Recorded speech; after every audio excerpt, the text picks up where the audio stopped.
Bonjour. Alors, bienvenue quand même à Orsay pour cette conférence de la section Paris-Sud de la Société française de physique. Alors, avant de présenter l'orateur, je vais rappeler les prochaines conférences. Le 20 septembre, Martine Régère va parler de Notre-Dame de Paris, de la cathédrale en feu à l'objet de recherche interdisciplinaire et premiers résultats. Le 7 novembre, Stéphane Lavignac à la recherche des neutrinos. Le 4 décembre, ce sera une conférence à quatre mains avec Sylvestre Huet et Gilles Ramstein, questions sur le climat. Jean-Marie Tarascon a fait une thèse à Bordeaux en 1980 avec Jean Etourneau dans le laboratoire de chimie du solide de Paul Hagenmüller. Entre 81 et 94, il est allé aux États-Unis à Cornell puis au Bell Labs où il a travaillé sur la supraconductivité et le stockage d'énergie. En 94, il rentre en France et il est prof à l'université de Picardie à Amiens, travaillant sur les batteries. En 2004, il est à l'Académie des sciences. En 2011, il fonde RS2E, qui est le réseau de recherche et de transfert de technologies sur les batteries, dont je pense qu'il va parler. En 2014, il prend la chaire de chimie du solide et de l'énergie au Collège de France. En 2020, il a le prix Balsan. Et en 2022, il a la dernière médaille d'or du CNRS. Vas-y.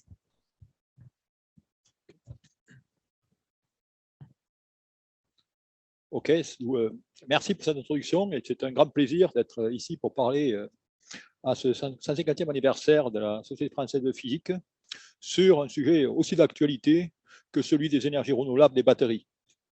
Alors aujourd'hui, mon exposé, ça ne va pas être direct un cours sur la science fondamentale ou de l'électrochimie, mais plutôt je vais essayer de vous rapporter quelles sont les dernières avancées, les derniers challenges et vous montrer les enjeux sociétaux que cela engendre.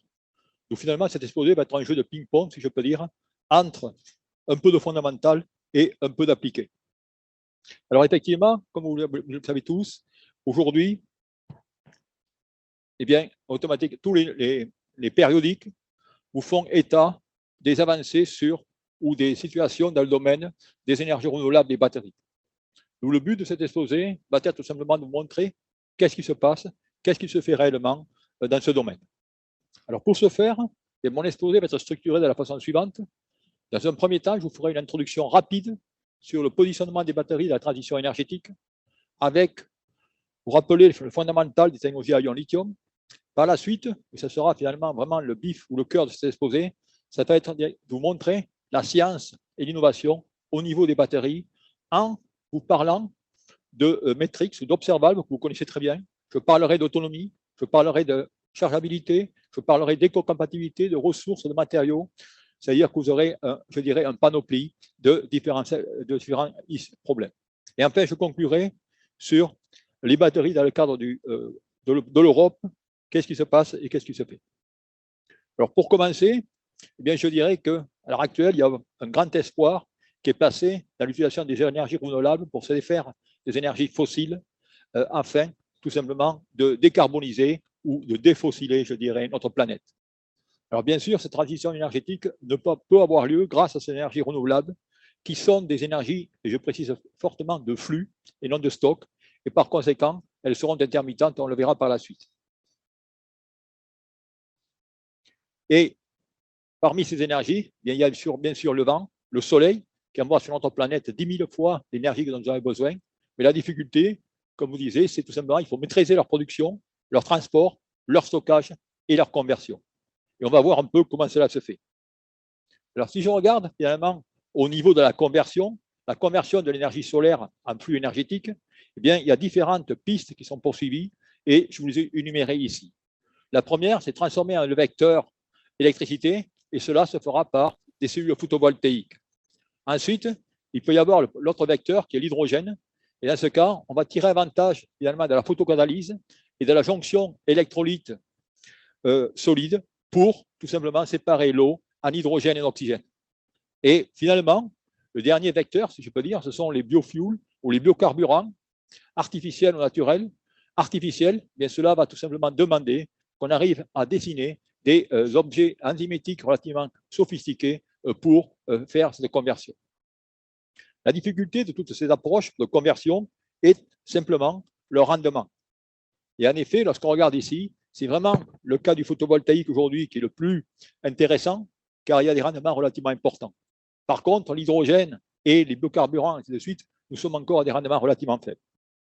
Alors bien sûr, le photovoltaïque est relativement intéressant, comme vous pouvez le voir ici, où dans ce cas, grâce à des recherches intenses ces dernières années, on peut actuellement dépasser de façon courante les 20% d'efficacité énergétique. Mais la difficulté, comme je l'ai mentionné, ce n'est qu'une énergie de flux. Par conséquent, si vous regardez finalement la sortie en puissance d'un panneau photovoltaïque, comme indiqué ici, et vous apercevez tout ce bruit en fonction du temps. Et ça, finalement, ce n'est pas tolérable. Il va falloir, je dirais, lisser ces variations de façon à pouvoir utiliser correctement cette énergie. Alors bien sûr, on va voir dans ce cas comment on va pouvoir stocker cette énergie. Alors la façon la plus simple qui me vient à l'esprit, mais qui va venir à votre esprit également, est transcrite sur ce slide. Où ce qu'on fait, et bien dans ce cas, c'est qu'on profite tout simplement du vent ou du soleil pour emmagasiner l'énergie dans un réservoir, comme indiqué ici. Et ensuite, eh bien, lorsque vous voulez prendre votre douche, il suffit d'ouvrir le robinet, l'eau coule et vous n'avez plus besoin directement de cette énergie. Et je dirais, une diversion moderne de cela est le projet actuellement en fin de construction. C'est un projet hydroélectrique au nord du Chili, dans lequel les Chiliens tirent avantage finalement de cette falaise de 500 mètres pour installer des panneaux photovoltaïques au sommet. Ces panneaux photovoltaïques vont produire l'électricité nécessaire pour alimenter les turbines, pour tout simplement monter l'eau dans ces réservoirs, et ensuite on pourra utiliser l'énergie comme on voudra. Et dans ce cas, eh bien, on a, je dirais, un stockage d'énergie qui est un stockage de masse et relativement bon marché, puisque vous voyez ici, c'est aux alentours de 7 US cents le kilowattheure. Alors tout ça, c'est bien beau, mais malheureusement, bien, tous ces sites géographiques sont limités et on ne peut pas généraliser cela. Donc, par conséquent, aujourd'hui, on va voir un autre type de stockage qui est le stockage électrochimique. Alors, le stockage électrochimique, ce n'est rien d'autre que la conversion d'énergie chimique en énergie électrique. Pour la bonne et simple raison, c'est qu'on va utiliser maintenant la liaison chimique, les électrons qui sont dans cette liaison chimique, et les convertir en électricité. Et l'objet qui fait cela, eh bien, c'est celui que vous connaissez très bien. Ce sont les batteries qui vont faire cette conversion, et c'est les objets que vous connaissez bien, mais vous, directement, vous plaignez souvent de leur autonomie. Et on va voir quelle est la difficulté ici. Ces batteries ne datent pas d'aujourd'hui, puisqu'il y a beaucoup de systèmes qui ont été utilisés dans le passé, dont vous en connaissez pas mal, comme indiqué ici.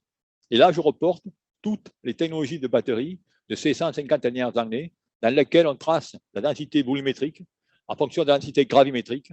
Et vous apercevez que sur ce transparent, sur ce graphe, il y a une technologie qui émerge, qui est la technologie lithium-ion, indiquée ici. Et ça, je dirais, c'est certainement la plus grande avancée en électrochimie du siècle dernier.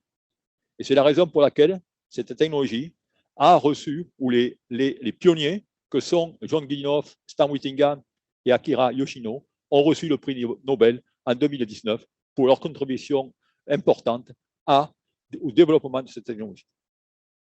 Alors, voyons ce qu'est cette technologie.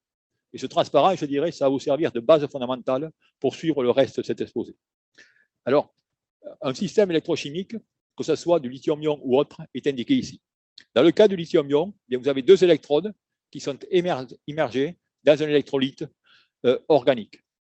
Et la spécialité de ce système, c'est que finalement, ces deux matériaux d'électrodes sont des composés solides avec des possibilités d'intercalation du lithium, ce qu'on appelle des éponges à lithium ou des composés insertion. Et une courbe électrochimique, lorsqu'on travaille dans les laboratoires, eh bien, c'est tout simplement ces deux valeurs qu'on va tracer. On va tout simplement tracer la variation du potentiel en fonction de la capacité. Et on a ces courbes. C'est la même chose que lorsque vous utilisez votre téléphone. Vous êtes en train de décharger, vous êtes en train de balayer cette courbe. Et ce qui est important, d'un point de vue application, eh bien, c'est bien sûr l'énergie, la densité d'énergie de cet accumulateur, de cette batterie. Et ça, ce n'est rien d'autre que la surface qui est tout simplement sous cette courbe électrochimique, courbe de décharge. Alors, cette densité d'énergie, bien sûr, on peut la calculer. Et vous allez voir, c'est relativement simple. C'est tout simplement le produit du potentiel par la capacité. Et n'ayez crainte, ce sera la seule équation que je vais avoir dans cet exposé. Par contre, ce qui est important, c'est de savoir quelle est l'origine de ce potentiel. Et l'origine de ce potentiel, eh bien, il provient de la structure électronique de votre matériau, c'est-à-dire la structure de bande, ou plus important, le niveau de Fermi, qui, pour des électrochimiques, et le couple redox. Et c'est ce couple redox qui va directement gouverner les potentiels de nos électrodes.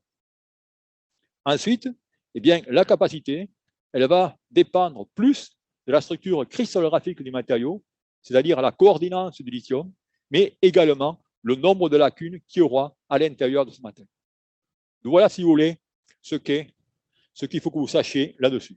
Avec un point très important, c'est finalement quelle est l'efficacité énergétique d'un accumulateur. Et ça, eh bien, ça va tout simplement être donné par la différence potentielle entre la courbe de décharge et la courbe de charge comme indiqué ici. Et ce qu'on veut, eh bien sûr, c'est que les différences potentielles soient minimales. Et dans le cas des batteries à ion lithium, la raison pour laquelle elles ont directement conquis le marché, c'est qu'on peut arriver à des efficacités énergétiques de 98-99%. Ça veut dire que vous perdez qu'1% d'énergie lorsque vous allez les recharger. Donc voilà, si vous voulez, je dirais sur l'aspect un peu fondamental. Alors ensuite, si on a aujourd'hui ce boom des batteries, ce n'est pas seulement dû à des scientifiques, mais c'est également dû à cet homme qui est Elon Musk. Et c'est grâce à lui, en 2015, où il a fait l'annonce que finalement, il allait directement s'investir dans le domaine de l'énergie. Et je dirais sa devise, eh bien, c'est de fournir de l'énergie propre, en grande quantité, à bas coût et à n'importe quel individu sur la planète, quel qu'il soit. Donc voilà son challenge. Et son challenge a été tout simplement de regarder le coût de ces batteries et essayer d'abaisser le coût. Lorsqu'il a directement, en 2015, il a déjà dit que finalement le kilowatt devrait être inférieur à 100 watts. Le kilowatt devrait être à $100. Et ensuite, eh bien, récemment, il a également, OK, on va repartir. D'où effectivement, en septembre 2020, l'annonce était de $100 par kilowattheure. Et tout ça, tout simplement, ça a changé complètement la façon dont les industriels regardaient finalement l'utilisation des batteries, mais même au niveau recherche, ça a changé finalement nos perspectives. Alors pourquoi? Eh bien, ça a entraîné, je dirais, un boom une explosion du véhicule électrique, ce qui fait qu'aujourd'hui, on a aux alentours de 450 modèles qui existent. Si on regarde les prévisions, eh bien, on est en train de parler de chiffres relativement importants, de 150 millions de voitures dans les années 2040, mais également au niveau des énergies renouvelables, eh bien, nous sommes en train de parler de quantités relativement importantes, c'est-à-dire de 1300 gigawattheures et ainsi de suite. Donc, comme vous pouvez le voir, il y a une expansion spectaculaire de la production annuelle de batteries. Et la question, c'est bien sûr, comment va-t-on les produire? Et on va les produire grâce à ce que vous entendiez, je dirais presque tous les jours, dans la radio ou sur les périodiques, grâce à la construction de gigafactories. Et ici, vous avez finalement une carte de l'Europe. Vous voyez les différentes gigafactories qui existent ou qui sont en train de se construire, avec notamment Norvolt, qui est certainement la plus avancée. Et au niveau français, vous avez ACC, Vercor et Prologion, qui a fait une annonce il y a de cela 15 jours pour la possibilité d'installer une gigafactory dans le nord de la France. Alors, grâce à cela, eh bien, l'Europe veut finalement acquérir son indépendance au niveau des batteries et voudrait, c'est son souhait, finalement, de faire en sorte que sa contribution dans le marché des batteries soit de 19% dans les années 2029, alors qu'il n'est que de 1% aujourd'hui. Et vous voyez les quantités qui sont gigantesques. Alors la question qui se pose, est-ce que cela sera suffisant pour avoir une souveraineté européenne? Bien, la question est simplement non, car à ce jour, eh bien, on doit importer 96% des matériaux utilisés dans les batteries en lithium et aux alentours de 97% des machines d'assemblage. Et je reviendrai sur ces chiffres à la fin de mon exposé. Donc voilà, si vous voulez, la situation. Alors maintenant, si on revient au niveau de la batterie et de la chimie qu'il y a dans ces systèmes, eh bien, on doit dire que la technologie à ion lithium, au niveau de la compréhension de la chimie et de sa stabilité, eh bien, elle a été très bien travaillée. Et ici, vous avez simplement des rapports, des résultats qui ont été obtenus sur des tests accélérés à 55 degrés, où on peut voir que à 25 degrés, avec un cycle de charge et de décharge par jour, on peut directement, dans ce cas, atteindre les 3 millions de miles ou 25 ans d'utilisation. D'où, comme vous pouvez le voir, eh bien, cette technologie est, je dirais, maîtrisée. Alors la question que vous pouvez vous poser, c'est finalement, quels sont les challenges restants? Eh bien, c'est un peu maintenant ce qu'on va voir. Vous ayant fait, je dirais, un panoplie ou un panorama sur ce qui se passait, eh bien, on va voir quelle est la science et l'innovation pour de meilleures batteries. D'où, pour faire cela, eh bien, je vais traiter 4 aspects, notamment l'aspect autonomie et recharge des batteries, l'aspect éco-compatibilité des batteries, la durabilité et la fiabilité des batteries, et je terminerai sur l'abondance des matériaux et le recyclage. Alors, nous allons commencer par l'autonomie des batteries. Alors, cette autonomie des batteries, eh bien, elle va dépendre, bien sûr, du matériau que vous avez à votre électrode positive et celui que vous avez à votre électrode négative. Alors, le matériau qui est utilisé depuis plus de 20 ans, c'est cet oxyde de cobalt, lithium CO2, dans lequel vous avez les feuillets de CO6 qui sont tout simplement qui prennent en sandwich les octaèdres lithium-6. Alors, si vous n'êtes pas cristallographe, eh bien, c'est tout simplement une structure équivalente à celle-ci, c'est la structure millefeuille, dans laquelle le lithium, tout simplement, sera la crème jaune. Alors, de grandes recherches sont faites à ce niveau pendant plus de 25 ans, dans tous les laboratoires, où le jeu du chimiste solide a été tout simplement de substituer ces différents éléments, notamment le cobalt, par le nickel et le manganèse, pour obtenir ces phases NMC qui sont indiquées ici, dans laquelle il y a des capacités de 180 mAh par gramme ou plus haut. Et actuellement, des milliers de laboratoires travaillent sur ce diagramme ternaire, si je peux dire, dans lequel on va ajuster le taux de nickel, le taux de manganèse et le taux de cobalt. On ajuste le taux de manganèse, comme vous pouvez voir sur cet axe, pour augmenter la stabilité du composé. Dans le cas du cobalt, on va augmenter la tenue en cyclage. Et dans le cas du nickel, eh bien, on va tout simplement augmenter la densité d'énergie. Et aujourd'hui, en raison des problèmes éthiques liés à l'extraction du cobalt, eh bien, on va tout simplement s'orienter vers des composés qui sont riches en nickel, comme indiqué ici. C'est pour ça qu'aujourd'hui, dans le véhicule électrique, eh bien, on commence à mettre les compositions 8-1-1, qui sont 80% de nickel, 10% de manganèse et 10% de cobalt. Mais là, vous voyez, on est également limité à des capacités de 200 à 220 mAh par gramme. Donc la question, c'est comment augmenter cette densité d'énergie. Comment faire cela? Eh bien, je vais essayer d'expliquer ça très brièvement en jouant sur un autre concept qu'on appelle le concept du redox anionique. Alors, tous les matériaux d'électrode à ce jour eh bien, fonctionnent comme indiqué ici. C'est-à-dire, vous enlevez le lithium, eh bien, vous allez activer le couple redox cationique. Et votre électron et votre énergie va venir de cela. Et en 2013, même avant, notre groupe a démontré finalement qu'on pouvait activer également les anions au sein de ce composé, c'est-à-dire avoir du redox anionique. Et dans ce cas, bien, lorsque vous allez sortir du lithium, vous allez à la fois récupérer des électrons, des cations qui vont agir comme site redox, mais également des anions, de la charpente anionique qui va agir comme site redox. Et dans ce cas, on peut doubler les capacités de ces électrodes, ce qui, au niveau application, est relativement intéressant, parce que si on regarde ici le potentiel en fonction de la capacité spécifique, et si on trace la densité d'énergie, on s'aperçoit effectivement qu'en tirant parti de cette anionique redox, on peut doubler la densité d'énergie. Mais hélas, la densité d'énergie n'est pas la seule figure de mérite importante pour qu'un matériau puisse passer du laboratoire aux applications. Il y a beaucoup d'autres paramètres qui, dans ces composés, restent, je dirais, à résoudre. C'est la raison pour laquelle ces matériaux seront certainement utilisés dans les prochaines générations de batteries. Il y a encore quelques verrous technologiques à lever. Ça, c'est ce qui se passe au niveau de l'électrode positive. Au niveau de l'électrode négative, eh bien là aussi, vos accumulateurs aujourd'hui, à 95%, utilisent comme électrode négative un carbone, qui soit naturel, qui soit graphitisé ou artificiel, comme indiqué ici. Cependant, il y a d'autres matériaux qui sont relativement intéressants, notamment du silicium, du germanium, qui peuvent former des alliages avec le lithium et qui peuvent accepter jusqu'à 4 lithiums par atome de silicium. Alors ça, c'est très intéressant, mais la difficulté, c'est que lorsque vous mettez 4 lithiums dans un atome de silicium, eh bien, vous avez tout simplement une fracture et des électrodes. Et vous pouvez voir ici, il y a une expansion de 300%, ce qui fait qu'on perd la percolation électronique.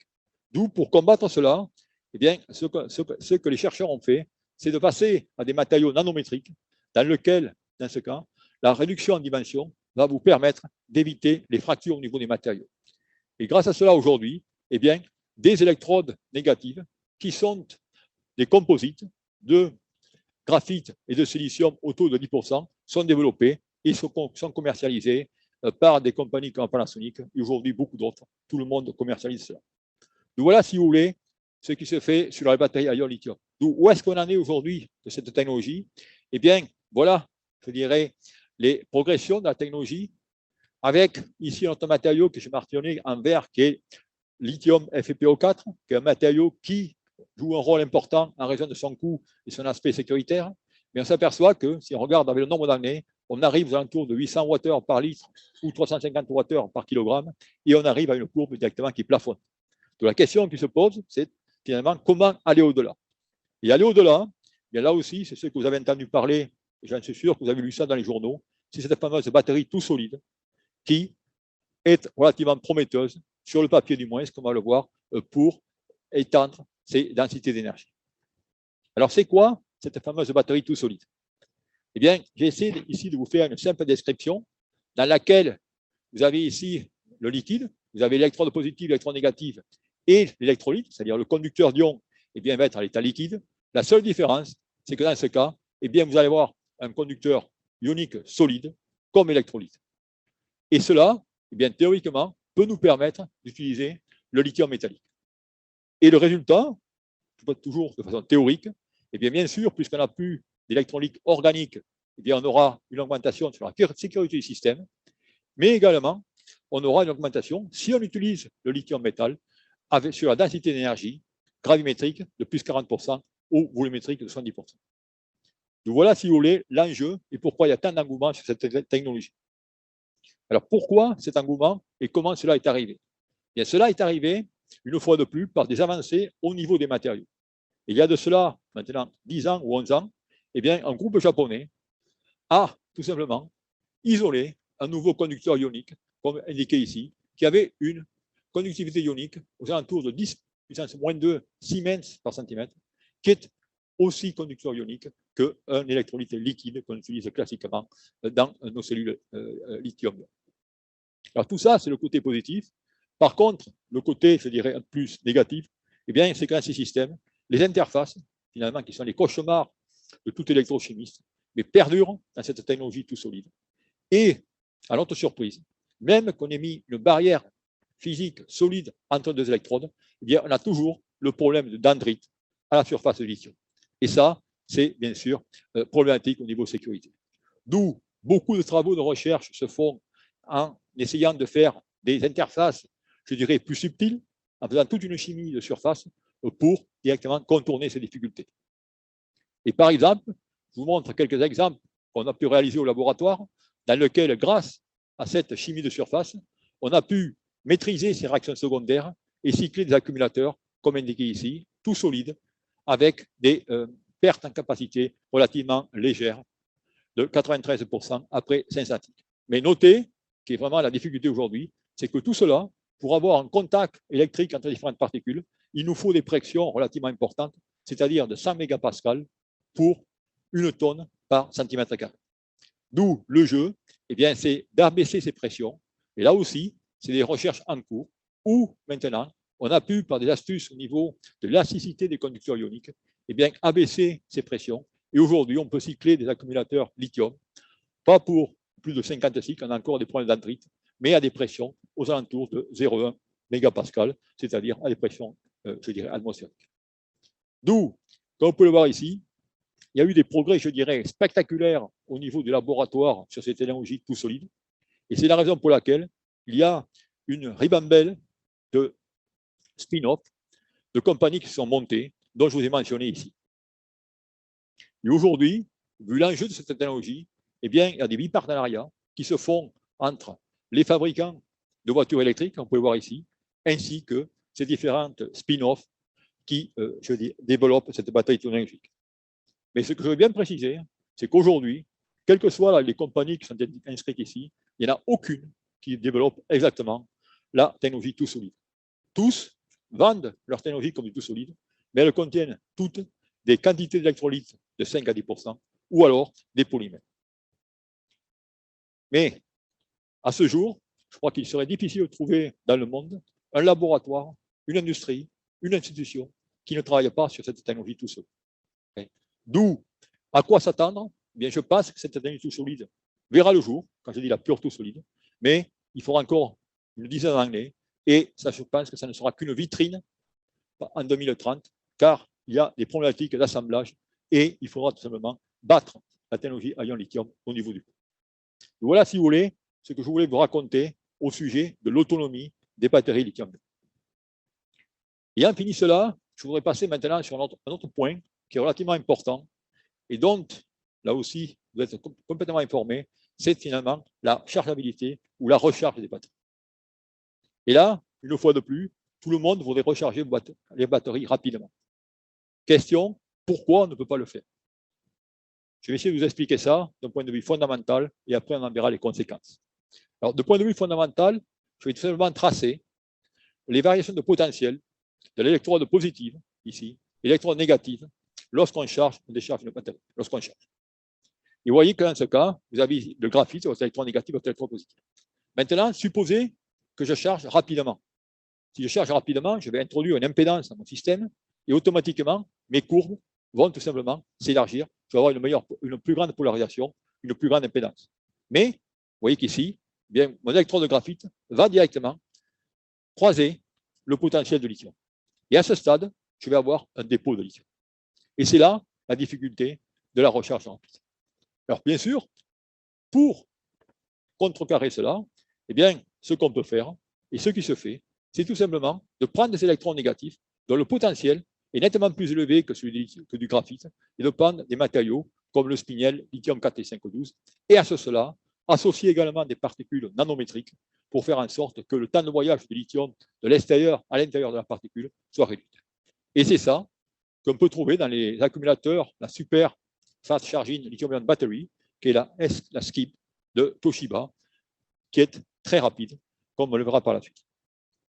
Alors la question, c'est, bon, voilà ce qu'est la difficulté, et c'est la raison pour laquelle, maintenant, si on regarde au niveau des voitures électriques, quelle est la problématique de la recharge?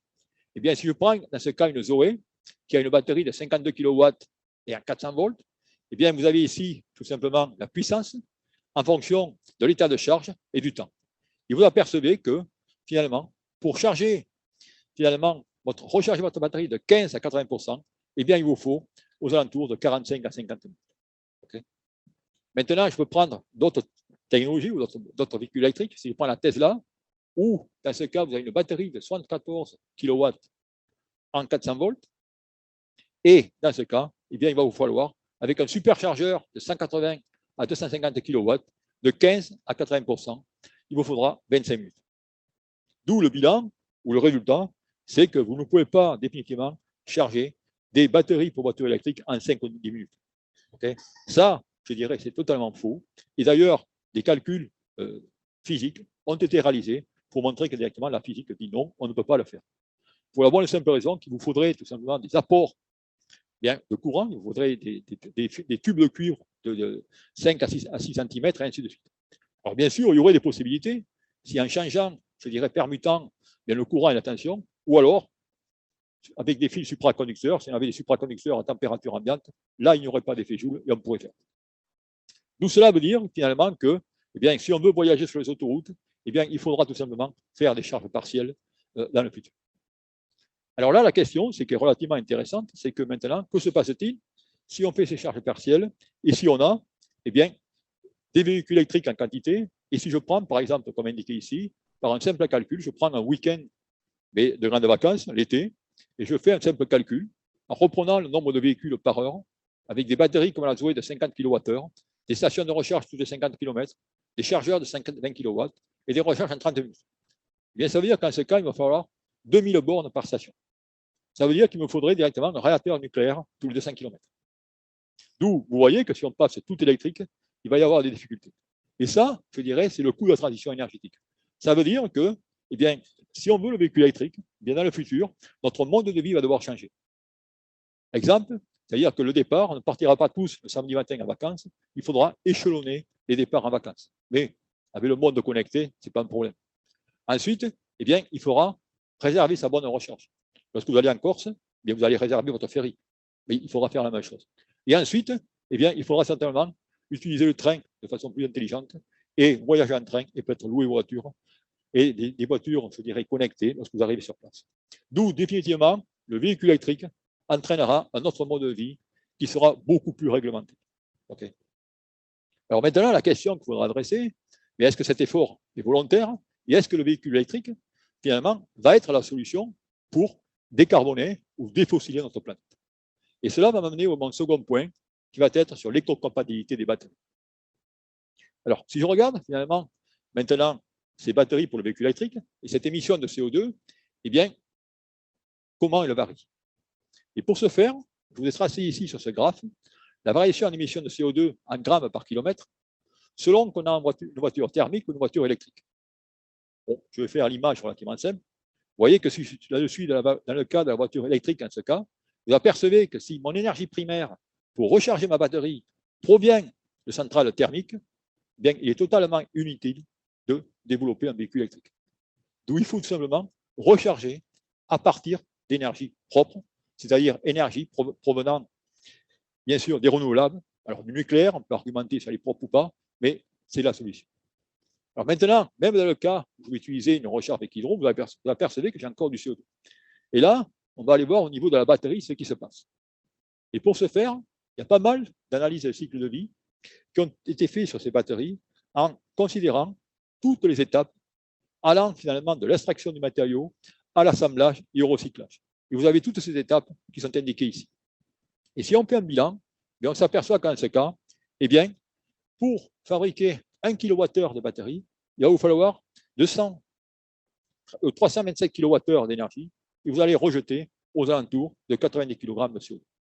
Alors ces chiffres ne sont pas directement colossaux, puisque quand vous réfléchissez qu'on peut faire plus de 10 000 cycles avec une batterie, eh bien, automatiquement, on s'y retrouve facilement. Mais cependant, ça demande à faire un effort sur le type de batterie et la façon dont on pourrait abaisser ces chiffres. Et c'est la raison pour laquelle eh bien, tout cela a entraîné un foisonnement de recherche sur différentes technologies ou des alternatives à la batterie à ion lithium.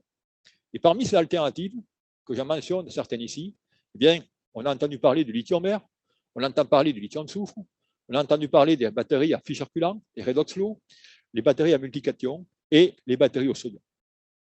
Et là aussi, eh bien, je dirais à ce jour, il n'y a aucune de ces technologies qui a, je dirais, atteint un état de maturation acceptable pour pouvoir rentrer sur le marché, à l'exception d'une, qui va être celle dont je vais décrire maintenant, qui est la technologie sodium-ion. Alors, cette technologie sodium-ion, pourquoi? Bien, c'est relativement simple. Pour la bonne et simple raison, c'est que vous savez tous que le sodium est beaucoup plus abondant que le lithium. Pour le pouvoir ici, on est en train de parler, je dirais, de facteurs 10 000, même plus, que ce soit au niveau des océans, que ce soit également au niveau de la croûte terrestre. Alors la question qu'on pourrait se poser, et là je vais un peu revenir dans l'histoire, finalement cette batterie sodium-ion, est-ce que c'est la découverte de chercheurs ou non? Et vous allez voir que ce n'est pas du tout ça, si on remonte dans l'histoire, eh bien c'est la découverte d'un écrivain, que vous connaissez tous, qui est Jules Verne, qui était un écrivain qui utilisait pas mal de romans d'aventure, de science-fiction. Et dans un de ses romans, eh bien, 20 000 lieues sous les mers, il écrivait tout simplement ça. Grosso modo, il écrivait tout simplement que le sodium serait certainement la batterie la plus intéressante ou la plus énergétique dans les années suivantes. D'où, en tant que modeste chercheur, eh bien, dans le cas du RS2E, on a essayé de développer cette technologie 150 ans plus tard. Et cette technologie est basée, comme vous pouvez voir ici, sur, je dirais, les mêmes matériaux de la même famille, car le sodium-ion, finalement, est un clone du lithium-ion. Il va y avoir les mêmes composés d'insertion, ainsi de suite, avec le sodium plutôt que le lithium. Et dans ce cas, la technologie qu'on va montrer maintenant, une technologie qui utilise ce composé polanionique, sodium 3, V2 plus 4 fois F3 comme positif et carbone comme négatif. Je vais vous faire un peu l'histoire relativement courte là-dessus pour montrer que cette technologie, eh bien, ça a été fait dans le cadre du réseau français.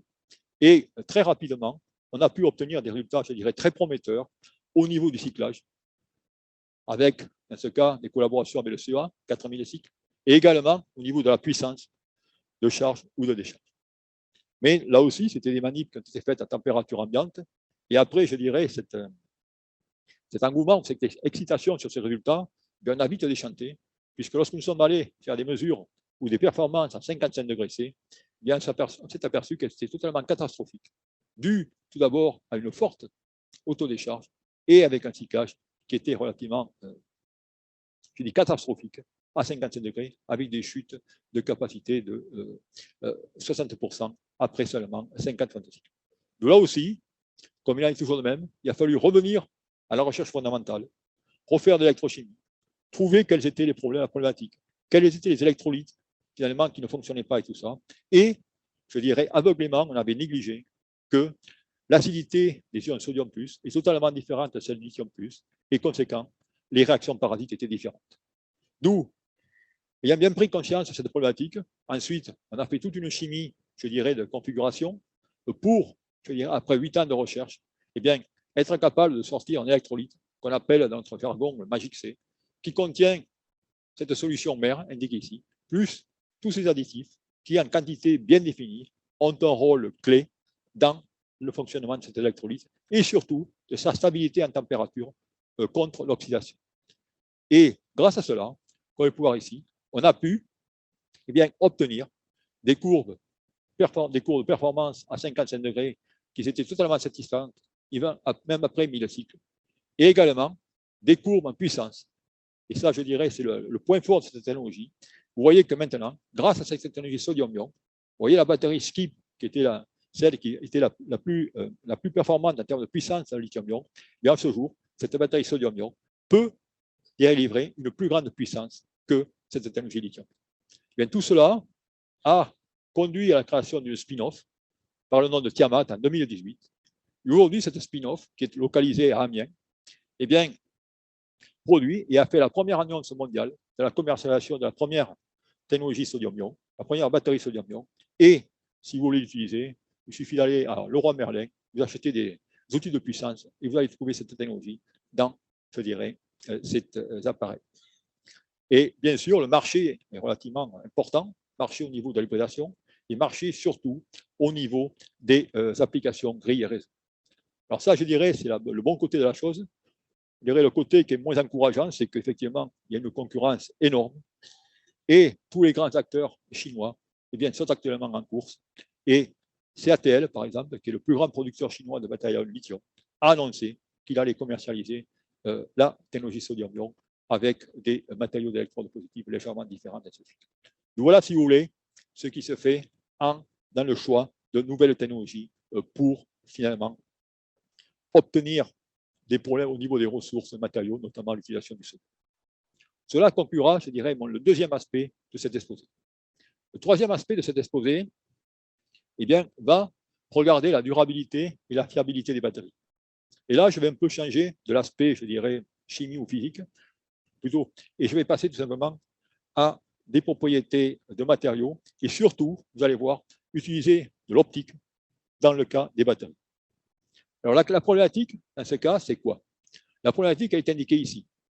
C'est-à-dire qu'à ce jour, si je regarde un accumulateur, une cellule au laboratoire, je sais, grâce à des manips in situ opérando, qui se sont développés dans tous les grands instruments, Soleil, ESRF, ainsi de suite, on sait finalement ce qui se passe au niveau de la cellule. Et il y a eu, je dirais, des avancées considérables. Par contre, si on regarde maintenant au niveau du système, la batterie est toujours une boîte noire. C'est-à-dire, on ne sait pas du tout ce qui se passe à l'intérieur lorsque vous allez mettre votre pack dans votre voiture électrique. Quel va être finalement le comportement à l'intérieur de la batterie? C'est toujours mystère. D'où, on a voulu directement essayer d'adresser ce problème et d'apporter une solution. Alors, pourquoi adresser ce problème d'abord? Et adresser ce problème, c'est d'abord une simple raison, c'est qu'aujourd'hui, il faut s'apercevoir que pour des problèmes de sécurité, on n'utilise que 70% des possibilités ou des énergies que pourrait délivrer une batterie. Ensuite, on voudrait pouvoir donner une seconde vie aux batteries. Et enfin, il y a une application qui est importante dans le cadre des énergies renouvelables, c'est que est-ce qu'on ne pourrait pas utiliser une voiture électrique qu'on utilise seulement 10% du temps ou 20% du temps pour recharger le réseau lorsqu'on ne l'utilise pas et jouer le rôle de tampon avec le réseau électrique. Si on veut faire ça, il faut tout simplement une meilleure traçabilité du carnet ou de l'état de santé de la batterie. D'où l'idée a été finalement, en s'inspirant de la médecine, est-ce qu'on peut aller voir ce qui se passe réellement à l'intérieur de cette boîte noire? C'est exactement la même chose lorsque vous avez tout simplement une opération chirurgicale. Dans ce cas, vous allez à l'hôpital et pour faire cette opération, on va tout simplement vous mettre des capteurs à l'intérieur de votre corps pour transmettre l'information de l'intérieur à l'extérieur. bien, on va tout simplement appliquer le même concept dans le cas des batteries. Et on va essayer tout simplement d'insérer des capteurs pour avoir des informations sur ce qui se passe et établir finalement le passeport électronique santé de la batterie. Alors, pour faire cela, eh bien, on va tout simplement injecter de l'intelligence dans les batteries en mettant des capteurs qui vont nous permettre de suivre l'état de la batterie en, je dirais, en temps réel. Et ces capteurs, il peut y en avoir plusieurs. Il peut y avoir des capteurs acoustiques pour regarder la fracture des électrodes. On peut avoir des capteurs électriques ou alors des capteurs optiques pour finalement voir ce qui se passe à l'intérieur. Et pourquoi ces capteurs optiques? On va voir par la suite. Eh bien, tout simplement, c'est que leur taille est infime. Et ce qui est très important, c'est qu'ils sont isolants. D'où on va pouvoir travailler sans risque de court-circuit et sans mentionner qu'au niveau magnétique, ils sont totalement immunes. Alors, ce que l'on fait, eh bien, on va utiliser ces capteurs optiques qui ne sont rien d'autre que des réseaux de Bragg. Réseaux de Bragg qui sont bien connus par les physiciens, et bien connus d'ailleurs dans le civil engineering pour finalement suivre l'état de santé des ponts, des aqueducs, et ainsi de suite. Et ce qu'on va faire, c'est qu'on va utiliser ces capteurs optiques, ces réseaux de Bragg, qui ne sont rien d'autre, finalement, qu'une modification périodique de l'indice de réfraction le long de la fibre sur une distance de 5 mm. Et cette périodicité, changement de l'indice de réfraction, va tout simplement agir comme miroir vis-à-vis d'une longueur d'onde bien spéciale qu'on va appeler lambda b. Et ce qu'on va faire, on va tout simplement suivre la variation de cette longueur d'onde en fonction de la température, de la pression et de la contrainte. Et bien sûr, lorsque la température va augmenter, la périodicité simplement de ce réseau de Bragg va changer et automatiquement la longueur d'onde. La même chose, lorsque vous allez directement le contracter ou l'étendre, et c'est la même chose si vous avez une pression osmotique. Et voilà tout simplement ce qu'on fait. C'est-à-dire qu'en ce cas, vous voyez la fibre optique qui va traverser votre Bragg cell ou alors votre 1850. Alors, pour faire cela, ce qu'on fait, c'est qu'on regarde tout simplement les accumulateurs. Vous avez ici un accumulateur dans lequel vous avez ce capteur, l'un à l'intérieur, l'autre à l'extérieur, et vous pouvez suivre, selon le régime dans lequel vous allez utiliser votre batterie, quel va être le gradient de température. Et un avantage également de cet aspect fibre optique, c'est que je peux faire du multiplexing, c'est-à-dire que je peux avoir maintenant adressé plusieurs capteurs. Et avec la même fibre, bien, je peux mettre une série de capteurs de Bragg et mesurer le gradient de température le long de l'axe Y. Ce qui fait que je peux avoir une imagerie en température de la batterie. Et ça, je dirais, c'est important pour les utilisateurs, pour les systèmes de refroidissement. Mais pour nous, en tant que chimistes, c'est encore plus important, car bien sûr, on ne va pas rester sur la température. Ce qui est important, c'est finalement de connaître maintenant la chaleur associée à cette température, car c'est cette chaleur qui va donner les informations sur les réactions chimiques, et ainsi de suite. D'où par conséquent, eh bien, on va tout simplement transformer cette information qui est la température en, je dirais, chaleur spécifique, utilisant ces modèles à zéro dimension thermique, dans lesquels les capacitances vont être tout simplement la chaleur spécifique de la batterie, et dans lesquels les résistances sont les inverses des coefficients de transfert. Et on va arriver à cette formule de façon générale où je peux avoir accès à toutes les valeurs thermodynamiques de mon accumulateur. C'est-à-dire que je peux avoir accès à l'enthalpie, je peux avoir accès à l'entropie et je peux avoir accès à la chaleur spécifique. Et grâce à cela, on va pouvoir suivre les réactions chimiques. Et un exemple pour démontrer cela est indiqué ici. Vous avez ici l'accumulateur dans lequel je vais charger. Vous apercevez, je mesure la température. Vous avez ce fameux pic en température qui tout simplement correspond à la formation de cette couche de passivation indiquée ici. C'est-à-dire qu'il y a une réaction chimique. Cette réaction chimique, eh bien, elle va certainement dégager un gaz. Et également, si je fais une mesure de pression en utilisant une fibre microstructurée, vous voyez que là où j'ai la décomposition de mon électrolyte, j'ai également une augmentation de pression. Et on peut maintenant connaître le delta T et la chaleur de formation, le delta H, de cette réaction. Donc, grâce à cela, eh bien, on peut maintenant, je dirais, grâce à ces fibres, détecter ou savoir comment on fait croître une couche de SEI ou plus ou moins contrôler la formation de cette SEI dépendant des différentes électrolytes. Tout ça, c'est ce qu'on peut faire. Alors ensuite, on peut aller une étape plus loin, c'est finalement maintenant comment on peut avoir accès à la nature de ces molécules. Et ça, c'est des recherches je dirais, c'est les premières dans le domaine qu'on a fait tout récemment, où maintenant, on va utiliser la fibre optique et l'onde évanescente. Et cette onde évanescente va tout simplement espionner les changements d'électrolyte autour de la fibre optique. Et elle va pouvoir détecter les molécules et les spectres infrarouges de ces atomes. Et bien sûr, dans ce cas, on ne va pas travailler sur des fibres de silice, mais on va tout simplement travailler sur des fibres chalcogènes. Et grâce à cela, eh bien, comme on peut le voir ici, on peut maintenant observer directement l'électrolyte à l'intérieur d'un accumulateur. Et ça, je dirais, c'est une première dans le domaine des batteries où on peut aller réellement chercher ce qui se passe. Et ayant cela, eh on peut coupler maintenant l'aspect température et propriétés physiques avec tout simplement les, je dirais, valeurs, les connaissances au niveau des molécules. Et vous apercevez qu'on a tous ces spectres infrarouges dans lesquels on arrive même à détecter entre les molécules qui sont coordonnées ou les molécules ne sont pas coordonnées. Et on voit les réactions parasites, l'apparition de molécules. Donc voilà aujourd'hui ce qu'on peut faire et aller chercher la chimie et savoir si la chimie qui se passe à l'intérieur de l'accumulateur devient maintenant une réalité grâce à cette méthode d'infrarouge par fibre optique qui se font opérantes.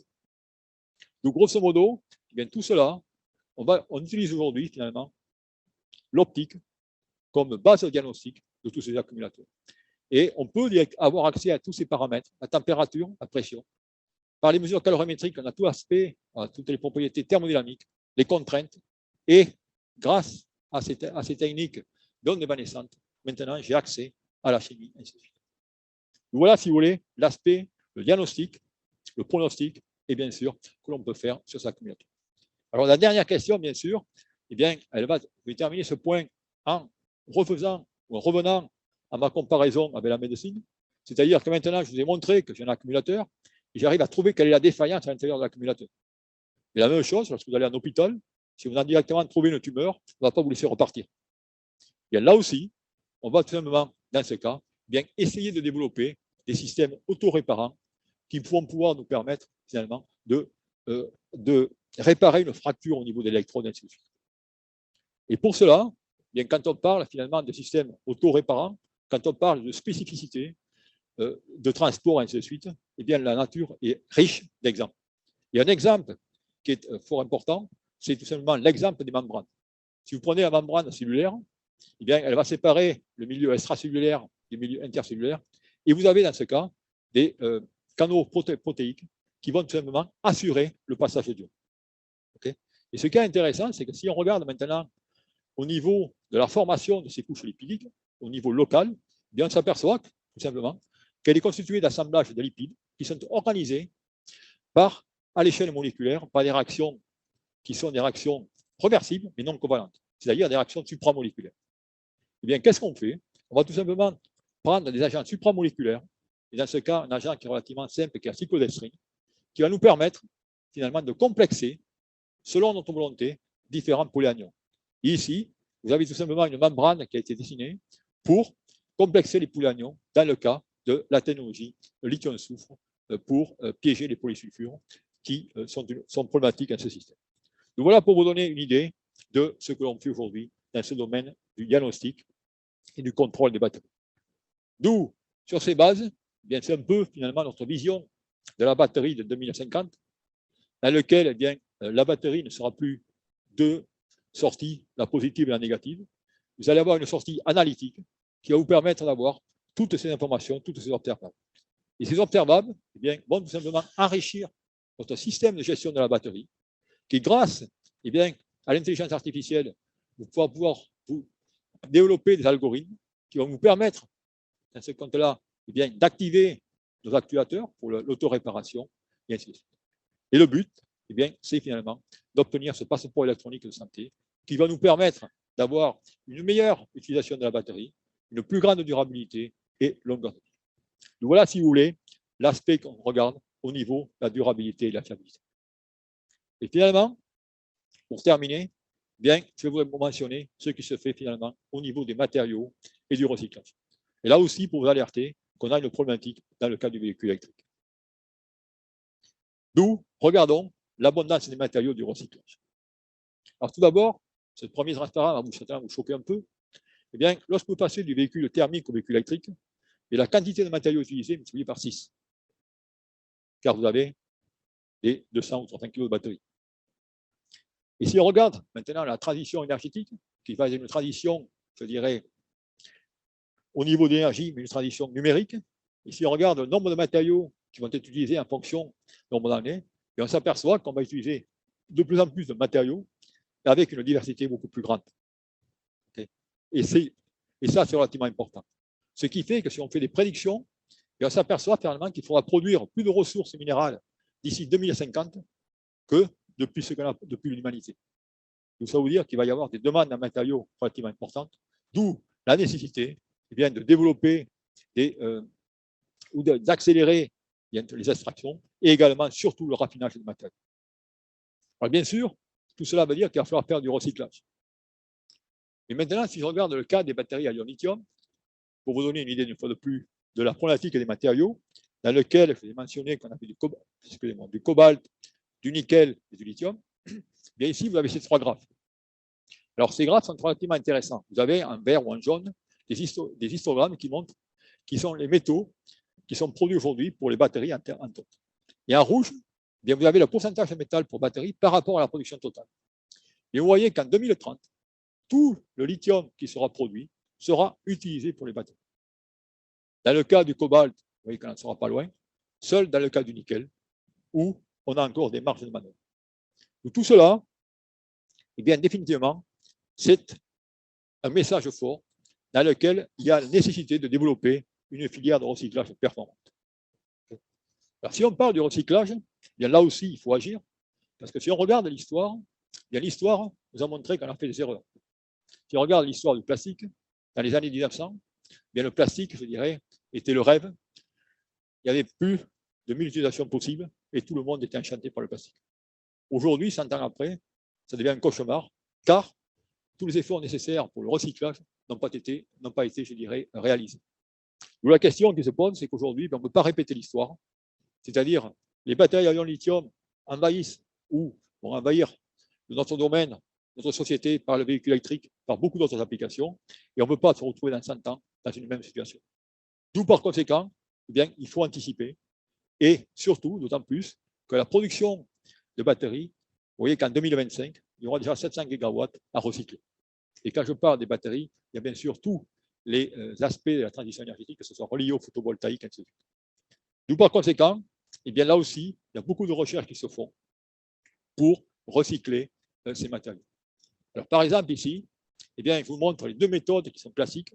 C'est les méthodes de la pyrométallurgie et l'hydrométallurgie, c'est des méthodes anciennes, mais je dirais que c'est des méthodes qui ne sont pas tellement vertueuses vis-à-vis du développement durable, notamment au point de vue énergétique, dans le cas de la pyrométallurgie, puisqu'on va à des températures de 1000 degrés ou de 100 degrés, et dans le cas de l'hydrométallurgie, au niveau des solvants. D'où par conséquent, il y a un grand effort, finalement, vers des méthodes directes, c'est-à-dire qu'on pourrait démonter les cellules et récupérer les électrodes et je dirais, calibrer le matériau au niveau de l'électrode. Et enfin, il y a également d'autres recherches qui se font au niveau de la configuration des batteries, puisqu'il faut réaliser quand même qu'on a, je dirais, préparé des accumulateurs depuis 150 ans, forme spirale, toujours de la même façon. Est-ce qu'on ne pourrait pas, aujourd'hui, commencer à réfléchir sur des batteries de type Lego, puisque maintenant, on a développé nos méthodes de diagnostic, on va savoir où se trouve la défaillance, on peut la localiser, et on pourrait, dans ce cas, changer de façon sélective, soit la positive, soit la négative, voire changer l'électrode. Donc voilà, si vous voulez, un peu toutes les recherches qui se font aussi. Alors vous pouvez dire, toutes ces recherches, bon, c'est pas tout du fantasme, mais ce n'est pas du tout du fantasme, car si on regarde finalement au niveau européen, eh bien vous voyez qu'on est tout simplement dans les directives de l'Union européenne. En effet, si on regarde dans le cas de l'empreinte de carbone, vous voyez qu'en juillet 2027, il faudra que sur tous les accumulateurs, il y ait l'empreinte CO2. Si je regarde maintenant au niveau des matériaux recyclés, si je regarde en 2030 ou 2035, eh bien, il faudra que dans chaque accumulateur, au moins 10% ou 15% du cobalt ou du nickel soit du nickel recyclé, et autant le lithium. Et enfin, concernant le passeport électronique, vous voyez qu'en 2026, eh bien, l'Europe voudrait avoir un passeport électronique sur les batteries. Alors, il sera beaucoup moins sophistiqué que celui que je vous ai montré ici, mais c'est une volonté. Alors là aussi, je dirais que bon, effectivement, ces directives sont relativement intéressantes, mais malheureusement, l'Europe elle vous donne des directives, mais elle ne vous donne pas les technologies nécessaires ou à développer pour y arriver. Et ça, je dirais, c'est quand même le problématique. D'où, à ce stade, écoutez, je vais vous conclure cet exposé en espérant et avoir convaincu que le monde des batteries est et continuera à être un environnement dynamique, que ce soit dans le domaine de l'engineering, où il y a beaucoup de nouvelles chimies à développer, que ce soit dans le domaine industriel, où là aussi, il y a des implantations de gigafactories, il y a les approvisionnements en matières premières, et dans le domaine du développement durable, avec des nouvelles techniques de diagnostic et une chimie de recyclage plus vertueuse. Alors, comment faire cela? Est-ce qu'on peut aller plus vite? Bien, je pense qu'il y a un grand espoir pour les chimistes du moins, car bien, dans le futur, on va directement, je dirais, pouvoir utiliser des outils qui vont nous permettre d'aller beaucoup plus rapidement, j'espère, notamment au niveau de l'intelligence artificielle, des réseaux de neurones et de la science des données qui vont permettre de dessiner, de concevoir des matériaux et peut-être de résoudre les problèmes d'interface plus rapidement. Et enfin, dans les batteries du futur, eh bien là aussi, il va y avoir, je dirais, l'apport très fort du diagnostic basé sur des fonctionnalités bien, de diagnostic et d'autoréparation. Et enfin, bien, je crois que définitivement, le domaine du stockage d'énergie est rempli de défis synonymes d'opportunités. Et je pense que tous les jeunes qui sont aujourd'hui en classe préparatoire et ainsi de suite devraient être, je dirais, capturés par ce passionnant domaine qui est celui du stockage d'énergie. Et sur ce, écoutez, je voudrais remercier les collègues de mon laboratoire, toutes les différentes agences de financement, et vous pour votre attention. Merci.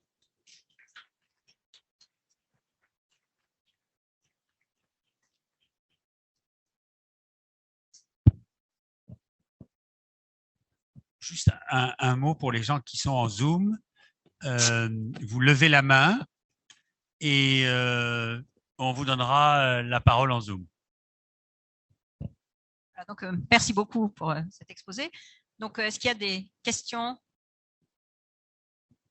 Au sujet de la filière sodium, ça ne marchait pas au début, puis vous avez trouvé un électrolyte avec 4 composants organiques. Est-ce que vous avez des guides théoriques pour arriver à ces molécules-là? Est-ce que c'est Comment vous procédez? Alors, effectivement, je souhaiterais vous répondre oui, on a des guides théoriques. Mais malheureusement, c'est encore finalement essai-erreur. On a plutôt des guides finalement du point de vue chimique, sur je dirais, des bases fondamentales de quantité électrique, de pouvoir donneur-accepteur de différents électrolytes, ainsi de suite. Mais les calculs ne vont pas à ce jour prédire quel électrolyte vous utilisez. C'est-à-dire, ça nous donne une direction, mais ça ne vous donne pas la solution.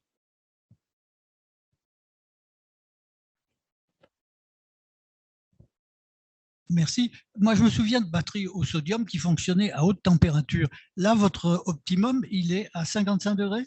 Oui. Alors bon, effectivement, vous vous souvenez de cette technologie qui est la technologie sodium-soufre, qui est une technologie qui fonctionne directement avec du sodium fondu aux alentours de 300 degrés. Voilà. Et ça, c'est des technologies qui ont été développées pour les applications réseau, mais qui sont des technologies, bon, d'abord, qui sont commercialisées par une seule compagnie et qui sont relativement dangereuses. Et, il y en a, si vous voulez, il y en avait une d'ailleurs qui a été mise, je crois que c'est en Guyane, qui a eu un problème sur ces types de batteries, et ça a été, le fonctionnement a été arrêté pendant un an avant qu'ils trouvent la solution et les rendent plus sûrs. D'où, effectivement, c'est une technologie qui existe, qui a été développée et qui est poursuivie, je dirais, à l'échelle embryonnaire.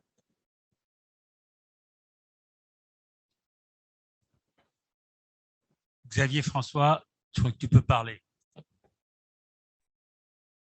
Bonjour, merci pour cet exposé très complet, très précis. J'avais moi juste une question par rapport au recyclage.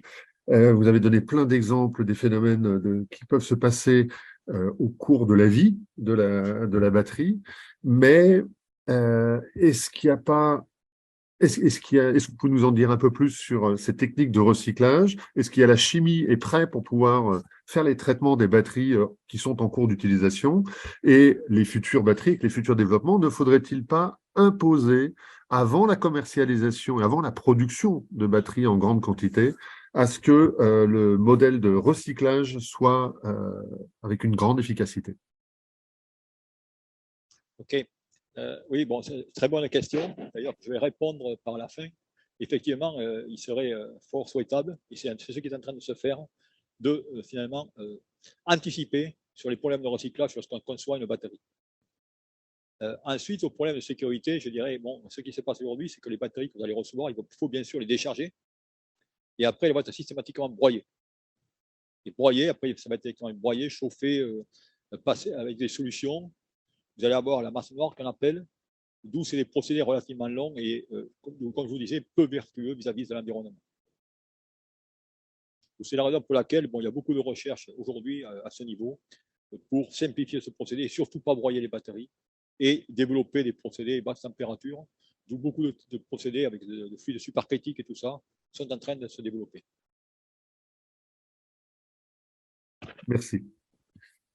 Oui, sur le chat, il y avait une question. Les batteries sodium-ion, est-ce que ça pourrait être utilisé pour les voitures électriques? Alors, les batteries sodium-ion, ce qu'il faut voir, ça sera en complémentarité du lithium-ion. Comme je l'ai mentionné, la batterie sodium-ion n'aura pas la même autonomie que la batterie lithium-ion. C'est intrinsèque. Si vous vous rappelez la formule que j'ai mentionnée, la masse du sodium par rapport au lithium, eh bien, va être une pénalité, en plus un potentiel relativement plus bas. D'où, en termes d'autonomie, le sodium-ion ne pourra pas remplacer le lithium-ion. C'est la raison pour laquelle l'utilisation sera plutôt un stockage de masse, où là, il y a du volume, et on peut l'utiliser. Ensuite, la technologie qui a été développée par Tiamat a un avantage énorme, c'est la puissance. Et c'est la raison pour laquelle aujourd'hui, il y a beaucoup de recherches et de contrats d'ailleurs avec des industriels pour faire de l'hybride, notamment avec plasticonium et ainsi de suite. Les gens essaient d'utiliser cette technologie pour la puissance. Et pour un remplacement, peut-être la SKIP, que je vous ai mentionné, qui est la batterie de puissance du lithium-ion. D'autres questions ici? Oui. Petit point pratique que je pense que vous n'avez pas mentionné, une batterie telle que celle que vous le décrivez peut rester chargée pendant combien de temps? C'est-à-dire, si j'ai une voiture électrique, je la laisse dans mon garage pendant un mois, est-ce qu'elle démarre? Aucun problème. Enfin, il y a des propriétaires de voitures électriques qui se plaignent régulièrement que leur voiture se décharge. Et pourquoi mettons toujours des batteries au plomb pour actionner le démarreur des voitures thermiques? Pourquoi on ne met pas des batteries lithium-ion qui seraient beaucoup plus légères? Alors, bon, première question, effectivement. Bon, vous parlez de l'autodécharge. Voilà, l'autodécharge, bon, effectivement, si vous avez des batteries nickel-cadmium, nickel-métal hydrure, vous avez une très grande autodécharge. Les batteries lithium-ion ont une très faible autodécharge. Et c'est-à-dire que je peux vous assurer que vous pouvez essayer votre véhicule électrique un mois dans le garage, vous pouvez aller pouvoir le redémarrer par la suite. Ça, il n'y a aucun problème. La deuxième question, pourquoi les batteries au plomb? Les batteries au plomb, pourquoi? Il y a d'abord un problème de coût. C'est-à-dire que bon, le lithium-ion est encore plus cher que les batteries au plomb. Et les batteries au plomb sont en train également, actuellement, on est en train de les remplacer pour ces applications. Problème, par exemple, de densité de courant, une batterie au plomb, ça envoie 100 ampères. Ah non, les batteries à ion lithium, ou le sodium, ont directement des puissances, je dirais même plus importantes que les batteries au plomb.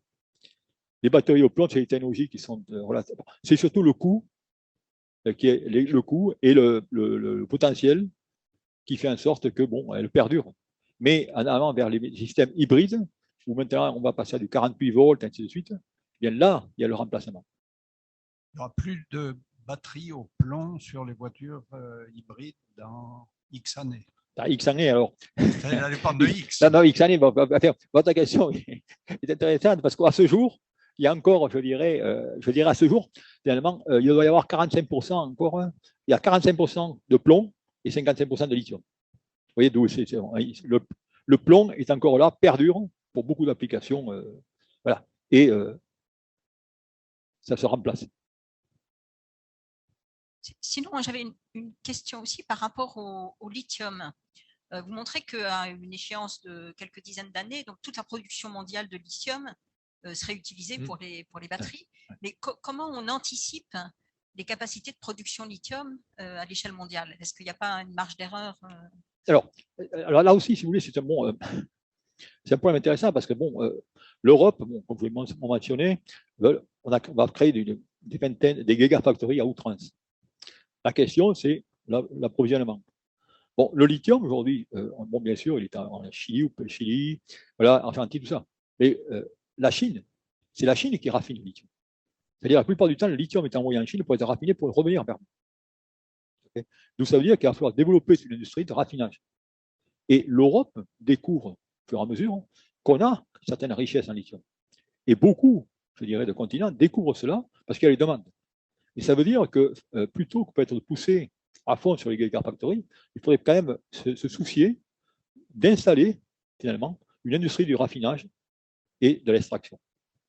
Et là, si vous voulez, je dirais, c'est finalement une stratégie qui n'est peut-être pas bien développée ou on est parti trop vite sur les gigafactories sans penser à ces problématiques de raffinage et d'extraction. Et est-ce que les changements d'échelle ne font pas baisser les coûts à terme? On ne sait pas. Alors, bon, vous savez, les changements d'échelle, actuellement, on est dans des marchés où c'est des stocks, des finances. Bon, aujourd'hui, le nickel est parti très haut. Enfin, les marchés des batteries, c'est un marché de finances. C'est-à-dire que la fluctuation des coûts est gigantesque. Et ça perturbe fortement les producteurs. Et alors, associé à cela le coût de l'énergie, eh bien, c'est pour ça, une fois de plus, que les gigafactories qu'on fait en Europe, si le coût de l'énergie ne baisse pas, il va y avoir un problème de compétitivité à la fin. Seul Northvolt, qui utilise de l'électricité hydroélectrique, va pouvoir directement, je dirais, être compétitif. D'où une gigafactory que vous lisez, il va y avoir de l'emploi et tout ça. Il va falloir quand même ensuite rentrer en compétition avec les gigafactories existantes, et dont certaines, parce qu'il y a 24 gigafactories en Europe, dont 12 sont à supervision ou asiatique. D'où il va y avoir une concurrence assez intéressante. Par les asiatiques, c'est-à-dire ouais. Oui, une autre question en Zoom. Munosrod.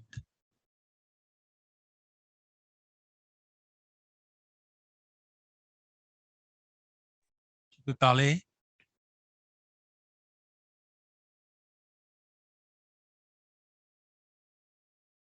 Est-ce que vous m'écoutez? Ouais, bonjour. Bonjour. Merci pour la présentation, très intéressant comme toujours. J'avais une question, vu que les batteries sodium-ion sont déjà très puissantes, est-ce qu'il y a un intérêt de passer à la batterie solide de sodium? Et si c'est le cas, est-ce qu'on envisage que ça serait aussi compliqué que pour le lithium ou plus compliqué, comme on a vu pour les batteries avec solvant liquide? Merci. Oui, enfin, effectivement, de nouveau, c'est une bonne question. Et le fait que le sodium-ion soit un clone du lithium-ion, effectivement, passer à la batterie sodium-ion tout solide, pourquoi pas? Mais là, je pense qu'il faut d'abord apprendre toute la problématique sur le lithium-ion pour pouvoir avancer davantage sur le sodium-ion par la suite. Mais un avantage serait que le fait que le sodium-ion, il y a des conducteurs ioniques au sodium qui sont aussi bons, si ce n'est meilleur, que dans le cas du lithium-ion. D'où c'est possible, mais à la fin, il va y avoir des densités d'énergie encore plus faibles et on se focalise plutôt, ou beaucoup de chercheurs se focalisent sur le lithium-ion, et ce qui n'empêche pas qu'il y a des groupes qui travaillent sur le sodium-ion. D'où c'est possible. Merci. Des questions?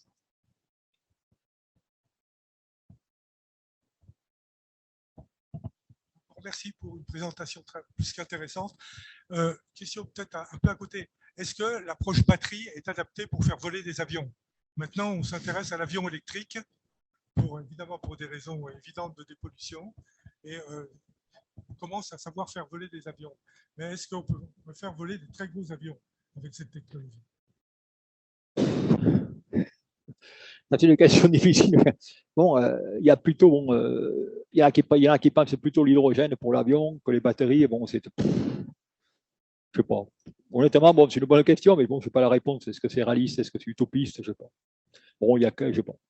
Parce qu'il va falloir, il y a les problèmes de température aussi, qu'il va falloir, après les protéger. Enfin, c'est il y a des recherches qui se font, c'est clair. Hein. Après, alimenter, Un Airbus avec des batteries. Je ne sais pas. Je ne suis pas assez visionnaire, je pense. Bon, il y a encore 2 questions sur le Zoom. Cyril Lenain. Oui, bonjour, est-ce que vous m'entendez? Oui. Oui, oui. Oui, bonjour Jean-Marie. Donc, je m'adresse à mon directeur de thèse il y a plus de 20 ans. Jean-Marie, qu'est-ce que tu penses des batteries au lithium-air? Est-ce qu'il y a un avenir?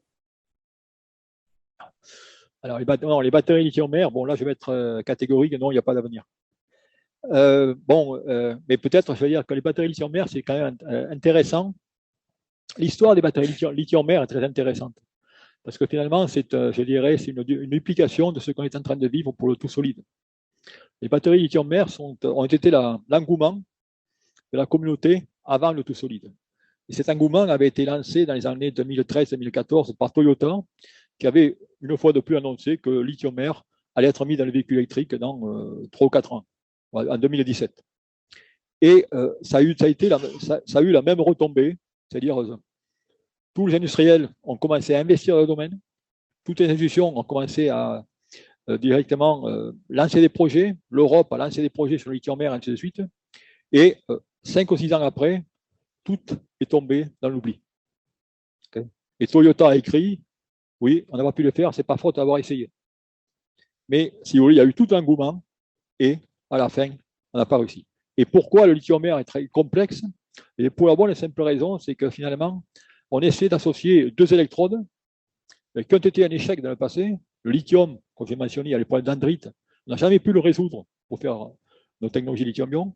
Et ensuite, vous allez coupler avec l'électrode d'oxygène, qui est problématique dans les piles à combustible. C'est-à-dire, vous allez essayer de faire avec 2 échecs un succès. Et malheureusement, on n'a jamais réussi à le faire. Donc voilà pourquoi je n'ai pas beaucoup d'espoir sur le lithium-air. Une autre question, Caroline Nord. Bonjour, est-ce que vous m'entendez? Oui, c'est bon. Merci beaucoup pour ce séminaire très intéressant. Je voulais savoir si vous aviez une opinion sur les batteries tout liquides cette fois, qui sont en fait qui seraient pour faire du stockage stationnaire d'énergie éolienne. C'est une technologie qui est donc mise en avant par le professeur Sadoway au MIT. Vous avez une opinion sur ça? Ouais. Oui. Effectivement, le professeur Sadoway, mais je crois qu'il a déjà abandonné. Hein. Non, il avait effectivement, je dirais, c'est une technologie qu'il a proposée il y a de cela 7 ou 8 ans, oui. qui était basée tout simplement en température sur deux métaux qui fondaient. Oui. Et il jouait directement avec l'interface. Oui. Alors, c'est des projets qui ont été subventionnés par certains industriels pendant un petit moment, mais bon, qui s'avèrent, je dirais, pas fiables et pas pratique d'un point de vue réaliste. Bon, le principe, c'est finalement, c'est que dans ce compte-là, il a directement la cathode, l'anode, qui est directement liquide, oui. Et l'interface joue le rôle de membrane. Oui. Ce qui fait que voilà. Et bien sûr, si maintenant vous avez dans la voiture électrique une certaine agitation, la membrane n'est pas définie. Non, mais c'était pas pour mettre dans des voitures, c'était pour mettre à côté justement éventuellement d'une ferme solaire ou etc. C'était vraiment. Oui, c'est ça. Mais bon, à ma connaissance, je pense que cette technologie, Sadoway, je crois qu'il a même dû prendre sa retraite ou pas loin. Il est en train de monter plein de startups là. Ah bon? Ouais, mais attendez, il en avait monté une il y a de 7 ou 8 ans qui était financée par Total. Oui, un vrai, ouais. Tout à fait. Ouais. D'où, un peu monté. Bon, là aussi, il y a des recherches qui se font, même sans monter en température, sur des membranes liquides.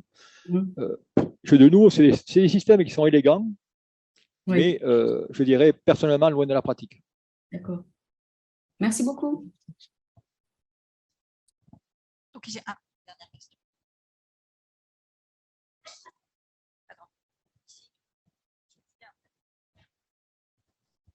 Bonjour, quel est votre quotidien en tant que chercheur au Collège de France, justement dans les batteries? Comment vous faites vos recherches? Ah mais bon, les recherches, d'abord au Collège de France, j'ai un labo au Collège de France. Ensuite, les recherches se font avec, bien sûr, des étudiants, des post-docs. Et alors, comment se fait une recherche dans le domaine des batteries aujourd'hui? Eh bien, sur des idées que l'on a au niveau des matériaux, au niveau des technologies, et au niveau, je dirais aussi, c'est un aspect visionnaire et un aspect, je dirais, d'intuition. C'est-à-dire voir surtout quelle est la demande sociétale, quelles sont les demandes des industriels et comment on peut y répondre. Alors, à titre d'exemple, je pourrais mentionner comment finalement l'idée de passer sur ces batteries intelligentes est venue. Bon, dans ce cas, la question était, au fur et à mesure qu'on avançait, eh bien, on s'apercevait que la technologie à ion lithium, eh bien, elle ne pourrait pas être détrônée par d'autres technologies. D'où ce qu'il fallait, il fallait améliorer sa fiabilité, sa durabilité. Et là, eh bien, l'idée est venue, je dirais, en ayant peut-être fait des recherches en physique auparavant ou sur les supraconducteurs et ainsi de suite, eh bien, d'utiliser, je dirais, l'optique pour aller espionner la batterie dans son intérieur. Et ensuite, bon, bien, les financements viennent de l'Europe, beaucoup, des industriels, et la recherche se poursuit ainsi avec un laboratoire qui est un laboratoire, je dirais, plutôt qui fonctionne à l'américaine, dans lequel on a 20, je crois qu'un laboratoire est 30 personnes, et on a 25 thésards postdoc qui travaillent avec, je dirais, un positionnement scientifique important. Donc, il y avait une question ici aussi. Comment vous situez l'avenir des batteries par rapport à l'émergence de l'hydrogène, par rapport au stockage, des intermittences et par rapport à la mobilité? Alors, là aussi, effectivement, de très bonnes questions une fois de plus. C'est-à-dire qu'effectivement, dans le futur, il va nous falloir des quantités d'énergie colossales. Donc pour moi, il n'y a pas de technologie en compétition. Elles vont être complémentaires. Si je prends l'hydrogène, l'hydrogène est bien sûr la pile à combustible lorsqu'on va au niveau de la mobilité. Eh bien là aussi, il va y avoir des utilisations selon les usages. C'est-à-dire que je pense que tout ce qui va être véhicule électrique, véhicule connecté, ainsi de suite, eh bien, c'est les batteries qui vont directement être utilisées. Par contre, si vous prenez des camions, des bus, des énergies où il va falloir beaucoup d'énergie, eh bien là, je pense que la pile à combustible va jouer un rôle important. Avec la difficulté, une fois de plus, la pile à combustible, c'est finalement les recharges. On a mentionné ici les problèmes de recharge au niveau électrique, mais il va falloir également créer toute l'infrastructure au niveau de l'hydrogène. Donc cet ensemble je dirais, de production d'hydrogène, cet ensemble du stockage d'hydrogène, cet ensemble des infrastructures fait en sorte que l'hydrogène, à ce jour, n'est pas encore très compétitif au niveau de la mobilité par rapport aux batteries. Mais si on regarde les financements qui mettent en France et dans le monde, eh bien effectivement, ça se développe très rapidement et il se peut, et ça serait même très bien, que l'hydrogène vienne et mette moins de pression sur les batteries pour tout ce qui est en mobilité électrique, notamment de masse, comme les camions, les bus, tout ça.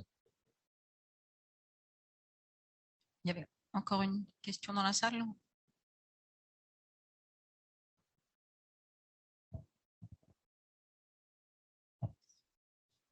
Tout d'abord, merci pour votre présentation, c'était très intéressant. Il y a quelque temps, on parlait des supercondensateurs qui pouvaient stocker l'énergie et qui avaient pour avantage de charger super rapidement. Est-ce que vous avez un commentaire sur la technologie à apporter? Est-ce qu'il y a de la recherche toujours en cours à ce niveau-là? Ah oui, sur les supercondensateurs, il y a encore beaucoup de recherches en cours. Mais les supercondensateurs, excusez-moi, c'est effectivement, comme vous dites, pour la puissance, mais ce n'est pas pour l'autonomie. Voilà. Alors, il y a des applications qui demandent la puissance. C'est-à-dire, par exemple, des applications de tram où vous pouvez recharger rapidement lorsque vous allez déposer les voyageurs, et ainsi de suite. Bien là, il y a des applications de caténaires basées sur les trams, tout ça. Ensuite, des applications qui ont été envisagées, c'est finalement, est-ce qu'on ne pouvait pas coupler une batterie et un supercap pour faire des systèmes de puissance? Enfin, puissance et autonomie. Là, il y a eu beaucoup de recherches, beaucoup de travaux, beaucoup de brevets, mais d'un point de vue pratique aussi, ça n'a jamais trouvé. Parce que alors, le supercap, vous avez parfaitement raison, c'est des cycles presque infinis, on est en train de parler 100 000 ou 1 million de cycles, avec bien sûr des autonomies relativement faibles, mais avec une puissance énorme. et l'opposé, c'est la batterie. Alors ensuite, il y a les systèmes hybrides. On essaie de faire des matériaux hybrides, qui sont des matériaux dans lesquels il va y avoir l'aspect capacitif et l'aspect faradique. Mais à la fin, on n'est pas excellent sur le tableau, il n'y a pas le marché.